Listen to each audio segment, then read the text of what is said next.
Salut à toi, j'espère que ça va bien. Aujourd'hui, je te parle de la magie de l'intelligence collective. Donc, je te raconte mon expérience de la semaine passée pour illustrer les concepts de l'intelligence collective, quelles sont ses forces à l'intelligence collective et quels sont les défis quand on l'utilise. Donc, pour te mettre en contexte, la semaine passée, je suis partie avec 3 de mes amis dans un chalet reculé à Notre-Dame-des-Bois chez mon ami Dominique Scott. Donc, notre concept était assez simple. On était 4 personnes et on voulait comme départ, comme point de départ, ce qu'on souhaitait, c'est que chaque personne puisse avoir sa journée, donc une journée par personne pour, d'une part, nous présenter, un atelier, que ce soit par rapport à son expérience, des concepts, son expertise. Donc on n'avait pas vraiment de guidelines, mais on se fiait sur, l'expertise et l'expérience de chacun de nous pour nous animer un atelier finalement. On avait aussi, le souhait que chaque personne puisse passer, faire son hot seat sur une problématique ou une question ou un enjeu qu'on vit à travers, nos projets, nos entreprises respectives. Donc c'était les seuls critères d'encadrement qu'on avait, peut-être au-delà de la nourriture où on avait un chef par soir, mais c'était pas mal les seuls critères qu'on avait pour cette retraite-là. Donc on arrivait une journée à l'avance pour prendre le temps d'arriver, de se poser, de se mettre à jour. Ça faisait longtemps qu'on s'était pas vus et on repartait, une journée plus tard. Donc en tout, on était 5 nuits, 6 jours. Comme on s'était pas mis de critères, on savait qu'on devait co-créer au fur et à mesure qu'on avançait. Donc, on s'était fixé comme objectif de faire ça sur les lieux en fonction du contexte, en fonction des ateliers, de la durée, tout ça qui est de chacun, de tout un chacun, mais aussi comment on le filait. Puis on faisait confiance en la synchronicité puis le synchronisme que ça allait prendre. Il y avait aussi, une personne parmi nous, Christophe, qui souhaitait nous faire vivre une expérience, lui, dans la forêt. Donc évidemment, la température, faisait foi de son activité à lui parce que quand on est arrivé, ben, c'était la pluie, il ventait, faisait pas si beau, donc on était aussi un peu garant de la température. Donc en gros, c'est pas mal, la mise en contexte pour, te parler aujourd'hui des différents concepts sur l'intelligence collective. Mais avant de parler d'intelligence collective, qu'est-ce que c'est que l'intelligence collective? Alors, quand on réfère à l'intelligence collective, on se réfère à la capacité d'un groupe de personnes à collaborer, à combiner leur expérience, à combiner leurs compétences, leurs connaissances et leurs perspectives pour résoudre des problèmes, pour résoudre des questions ou pour résoudre des interrogations du moment. Et peu importe que le problème soit complexe ou non, parce que l'intelligence collective peut servir à toutes sortes de problématiques, qu'elles soient très basiques, très faciles à répondre, ou encore d'une plus grande complexité. Donc, c'est plus l'intelligence collective qu'une simple addition des intelligences individuelles. Donc, c'est le résultat de la synergie du groupe, où le groupe peut surpasser l'intelligence de chacun de ses membres qui serait pris de manière individuelle. Donc, autrement dit, le groupe crée ensemble quelque chose d'unique. Donc, c'est sa capacité de faire ensemble et d'être à l'écoute des différences de tout un chacun. Donc, pourquoi on avait décidé d'utiliser l'intelligence collective? Ben, c'est facile à répondre parce que l'intelligence collective a plusieurs forces qui nous permettent d'avancer individuellement ou comme groupe. Donc, une des grandes forces de l'intelligence collective, c'est la diversité des perspectives. On le voyait dans la définition. Nous, notre groupe était très diversifié. On ne pouvait pas être plus diversifié, autant au niveau des genres que des cultures. Donc, on était 2 hommes, 2 femmes, 2 personnes de l'Europe, 2 personnes du Québec, 2 personnes dans la quarantaine, 2 personnes dans la cinquantaine. Donc, on avait des cultures, des formations différentes aussi. On n'est pas issus des mêmes écoles, on n'est pas issus des mêmes expertises, des mêmes expériences, des mêmes domaines même dans lesquels on œuvre. Donc, des expériences de vie et des expériences professionnelles qui sont extrêmement variées. Et que dire de nos cheminements de vie respectifs qui sont complètement différents aussi un et l'autre. Donc, l'intelligence collective, ça tire sa force de la diversité des points de vue. Et là, avec ce groupe très hétérogène, tu l'as bien compris, tant genre qu'en culture, ça nous a, tu comprends bien, excessivement servi. Parce que chaque membre a pu apporter sa propre expérience, ses compétences, sa vision du monde qui est complètement différente une de l'autre. Donc, la richesse de notre groupe nous a permis d'aborder des problèmes sous différents angles, ce qui nous a ouvert à des solutions plus complètes et plus innovantes que si on avait réfléchi chacun de notre côté. Je vais raconter un peu, moi, qu'est-ce que j'ai présenté. C'était une réflexion d'abord que je faisais depuis déjà quelques semaines. Bon, évidemment, je savais que cette activité-là, cet événement-là s'en venait, donc j'avais mis un peu sur pause, les différentes solutions que je pouvais amener, mais chacun de nous faisions déjà nos réflexions de manière individuelle, puis on était un peu bloqués, puis on avait besoin de la part des autres pour pouvoir, évoluer, pour pouvoir trouver des solutions ou pour pouvoir monter en hauteur dans, les différentes, actions qu'on pouvait poser par la suite. Une deuxième des grandes forces de l'intelligence collective, c'est l'apprentissage continu. Donc, les échanges au sein du groupe nous ont pas juste servi d'évoluer, mais de manière individuelle, mais ont favorisé notre apprentissage mutuel. Parce qu'à chaque fois qu'une personne présentait son cas ou sa question, sa problématique, bien évidemment, ça résonnait chez chacun de nous, même si la situation n'était pas tout à fait identique, mais ça résonnait quand même pour chacun de nous, voire même nous a amené à avoir des réflexions individuelles et à trouver des solutions individuelles à travers nos différentes, pensées, même de manière collective aussi, mais à des problèmes qu'on n'était pas encore prêt d'aborder. Donc ça nous a mis en amont à régler des situations soit qu'on connaissait pas, qu'on savait pas qu'on avait, ou encore qu'on savait qu'on n'était peut-être pas rendu là dans notre cheminement de vie ou notre cheminement professionnel, pour y trouver des solutions. Donc, l'apprentissage continu du groupe fait en sorte qu'on s'élève, non pas seulement avec nos propres problèmes ou nos propres questionnements, mais avec ceux des autres. Et finalement, une troisième grande force de l'intelligence collective, c'est l'aspect co-créatif. Donc, en collaborant ensemble, évidemment, on a pu co-construire ensemble des solutions qui n'auraient pas émergé de manière individuelle. La co-création favorise la naissance d'idées nouvelles, d'idées qui sont innovantes, qu'on ne pense pas nécessairement quand on est seul à travailler sur une situation. En fait, toute la retraite a été co-construite, là, comme j'expliquais il y a quelques minutes. Donc, le fait de ne pas avoir de plan, ça nous a permis de s'ajuster en fonction des impondérables, des éléments que j'ai nommés précédemment. Par exemple, mon atelier à moi, c'était le plus court. Et comme on venait juste d'arriver, le premier matin, on a eu besoin de marcher un peu, d'aller visiter les terres, la forêt sur laquelle, mon ami a son chalet. Donc on avait besoin de prendre un peu l'air. Nos amis français, venaient d'arriver, européens, je veux dire, parce qu'il y a une Suisse et un Français, venaient d'arriver et donc on avait envie donc ça prenait évidemment un peu de temps sur la première journée. Donc comme mon atelier était le plus court, et aussi, je considérais que c'était un atelier qui mettait bien la table pour les autres ateliers à venir. Donc, on a, cadré, dans cet horaire-là, mon atelier. Et on n'avait pas prévu non plus que le hot seat de chaque personne serait en lien avec, l'atelier, donc serait dans la même journée que son atelier. Mais comme j'étais la première, j'étais prête aussi pour, mon questionnement était, comme je disais tout à l'heure, était bien réfléchi, donc j'étais prête pour faire mon hot seat.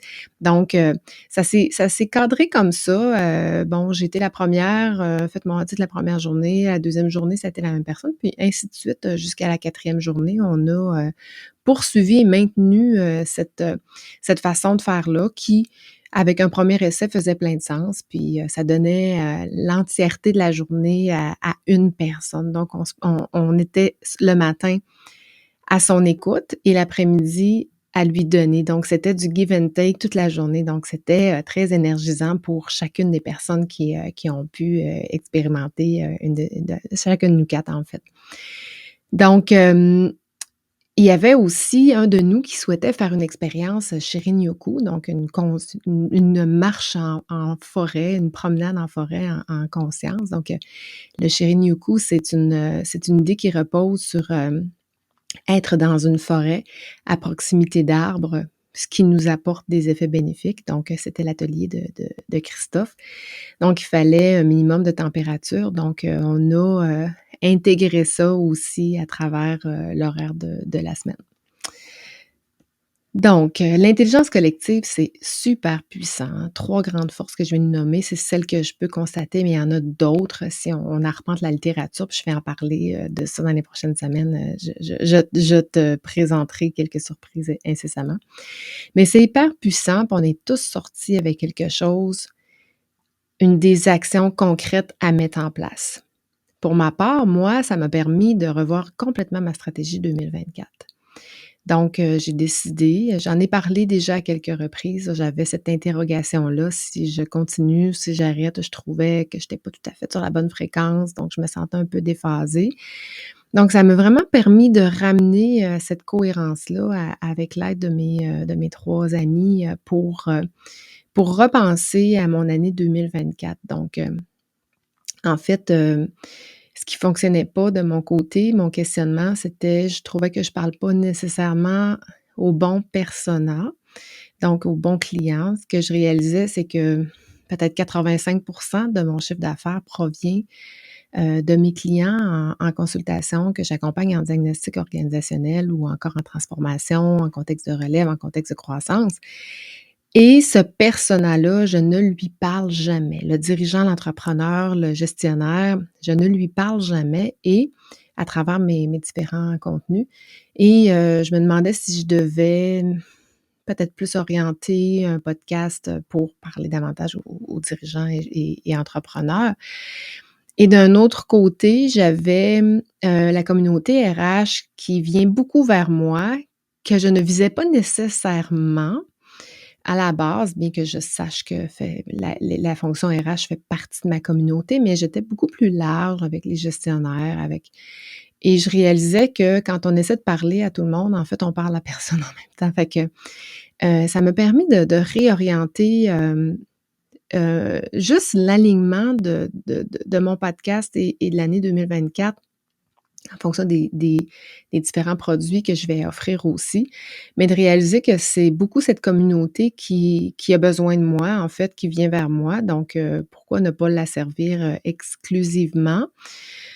Hem et ce qui me faisait réaliser que c'est pas parce qu'on vise un persona que les autres ne peuvent pas continuer à être intéressés. Donc, avec ces différentes réflexions-là, ce que je réalisais aussi, ce qui me faisait réaliser que j'avais jamais réalisé, c'est que, hem, j'ai pas besoin de parler nécessairement aux dirigeants au moment où on se parle parce qu'au final, le type de mandat que je vais chercher, ça passe jamais par le podcast, donc ça passe autrement et puis, hem, j'ai de toute façon du référencement, puis des besoins suffisants pour remplir mon calendrier 2024. Donc, c'était pas nécessairement un besoin, d'aller vers cette communauté-là, ne serait-ce qu'en termes de contenu, mais ça n'empêche pas pour autant que cette communauté-là peut quand même avoir un intérêt dans la gestion RH, par exemple.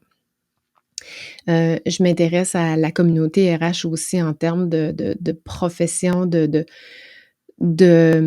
poursuite de la profession avec tous les enjeux transformationnels dans le contexte, interne et externe aussi, différent de la crise économique, tout ce qui se passe, au niveau environnemental qui vient impacter la fonction RH, qui, à mon avis, va avoir un grand changement dans les prochaines années.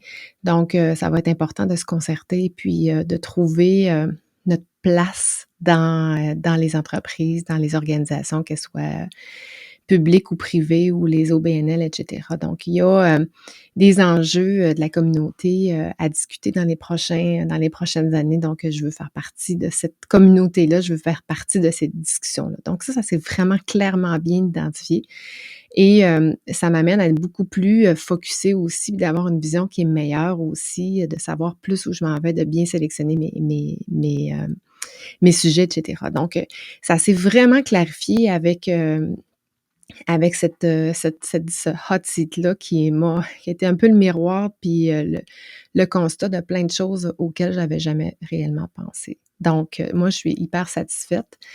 Donc, voilà, je disais tout à l'heure que l'intelligence collective, c'est super puissant, puis c'est un outil qui est vraiment intéressant à utiliser pour se réorienter, pour répondre à ses questions, pour, trouver des solutions à différentes problématiques. Mais il y a des défis aussi à l'intelligence collective. Il y a des défis à se prêter au jeu. Et faut pas se leurrer, il y a pas juste des forces. Donc comme dans tout, il y a des défis, comme je te disais. Je t'en nomme quelques-uns que j'ai personnellement vécu là, dans la dernière semaine parce qu'à travers ça, il y a l'expérience, heu, multiculturelle, dans un chalet sans électricité, pas d'eau, avec une pompe à bras pour pour nous fournir de l'eau. Faut faire chauffer notre eau pour faire la vaisselle, faut faire chauffer notre eau pour prendre notre douche.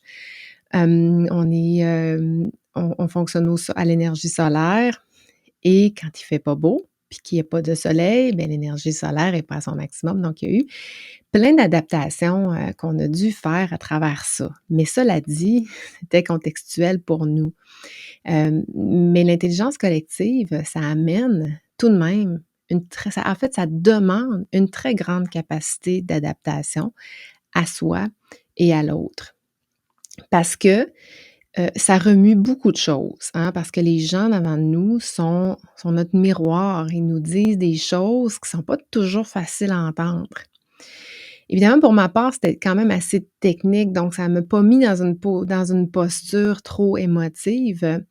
Mais pour d'autres, ça a été beaucoup plus confrontant parce que ça les amenait à s'ouvrir complètement et à nous faire entièrement confiance et à aller dans des zones qui sont pas super confortables et comme on est un peu le miroir puis qu'on se connaît bien, bien, on se dit vraiment les vraies affaires. Donc ça peut être très, très, très confrontant et remuant, de faire ce genre de choses. Ça prend l'intelligence collective aussi beaucoup de résilience parce que le groupe qui est doté d'une intelligence collective forte est apte à surmonter les obstacles et les échecs et à puiser dans des ressources pour trouver des solutions créatives ou alternatives.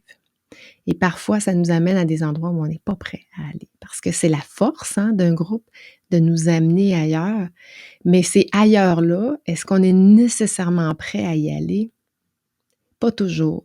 Donc, ça prend beaucoup de résilience, mais aussi dans le même sens, en troisième défi, ça prend de l'écoute et de l'ouverture parce que on a souvent tendance à vouloir justifier, à expliquer: «Ouais, mais je l'ai essayé, puis non, non», puis notre ego est fort, puis on essaye de mais ça nous coupe, d'une écoute, face aux autres et on se ferme dans ces moments-là. Si on n'est pas en mode écoute et ouverture, on se ferme à l'autre, puis on peut se couper de certaines solutions, certains, conseils parce que l'autre comprend qu'il peut pas aller jusque-là avec nous. Donc, hein, c'est intangible, mais si je sens qu'une personne est on dit il y a des gens qui sont super coachable.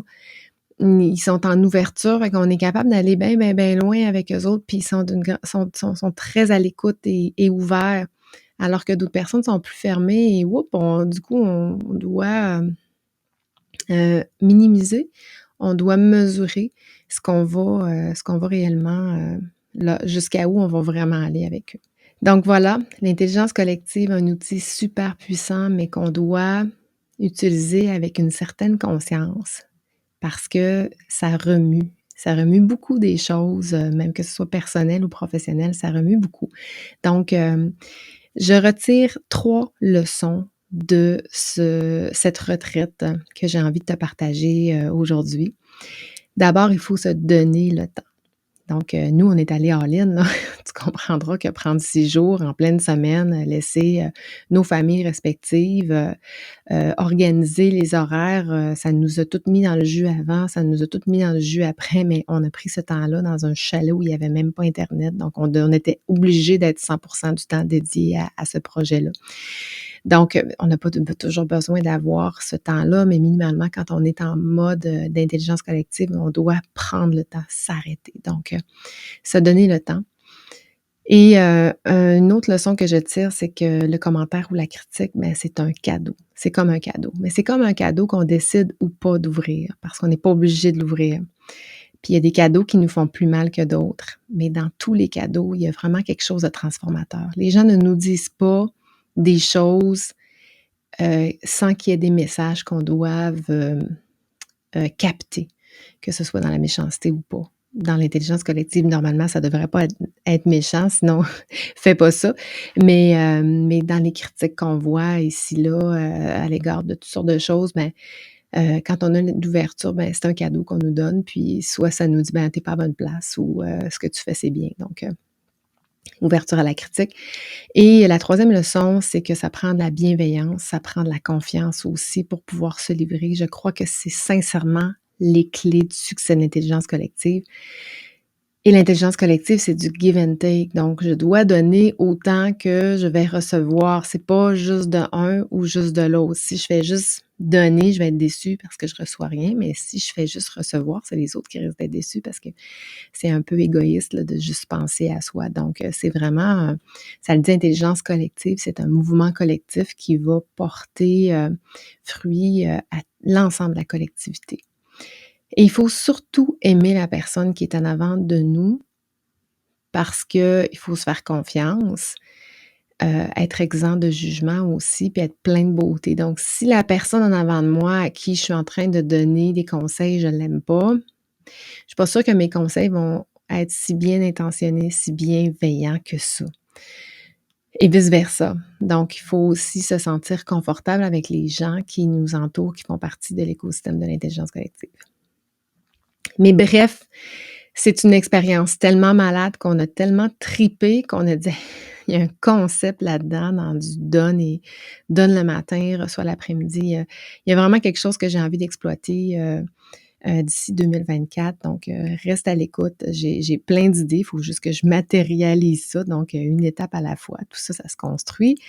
Mais j'ai une vision 2024 qui est beaucoup plus claire pour la prochaine année. Donc, cette retraite-là, pour moi, m'a complètement sortie de ma zone de confort après le jour 3, où là, évidemment, on n'est pas dans nos choses, donc le sommeil est perturbé, l'alimentation n'est pas la même.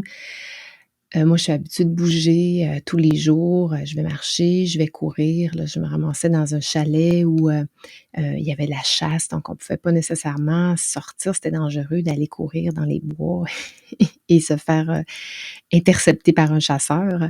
Donc, expérience qui m'a vraiment remuée par en dedans à quelques moments où ça m'a complètement sortie de ma zone de confort. Et il a fallu que je prenne conscience que à ce jour 3-là, ça remuait. Ça remuait quand même beaucoup. Et je pense que quand on est sorti de nos zones de confort et qu'on le fait en pleine conscience, c'est vraiment là où l'expérience est la plus transformatrice. Et bien que mes problématiques ou mon questionnement était très professionnel, ma transformation personnelle a été tout aussi grande que ma transformation professionnelle. Donc, la semaine prochaine, je veux continuer à parler de ce sujet-là, de l'intelligence collective, mais je veux aussi parler de la zone de confort, hein. Je te dis, quand on apprend en sortant de notre zone de confort, c'est quelque chose que je dis souvent aux gens. Mais est-ce que c'est un mythe ou une réalité, le fait qu'on apprend plus quand on sort de notre zone de confort? Donc, c'est ce que je te présente la semaine prochaine. Donc, d'ici là, je te souhaite une super de belle semaine. On se voit la semaine prochaine. Ciao, ciao!